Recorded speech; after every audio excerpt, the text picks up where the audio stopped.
তখন মা ষষ্ঠী তাকে বলে, এর থেকে উপায়ের একটা পথ আছে, মুক্তি পাবার একটা পথ আছে। তুমি এই আম গাছের তলায় বসে যদি আমার পুজো করো, তবেই আমি সন্তুষ্ট হয়ে তোমার 6 ছেলে এবং 1 মেয়েকে আমি ফিরিয়ে দিতে পারবো।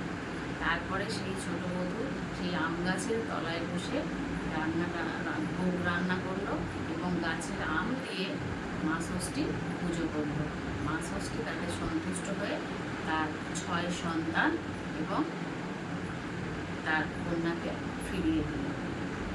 এরপর থেকে ওই দিনটাকেই সবাই জামাই ষষ্ঠী হিসেবে পালন করে। ষষ্ঠী সাধারণত ছেলেদের মঙ্গলের জন্যই করা হয়ে থাকে, সন্তানদের মঙ্গলের জন্যই করা হয়ে থাকে। জামাইকেও শাশুড়িরা তার নিজের সন্তান বলে মনে করেন, তাই তার সন্তানের মঙ্গলের জন্য ওই দিনটা তারা জামাই ষষ্ঠী হিসাবে পালন করে। নমস্কার সবাইকে।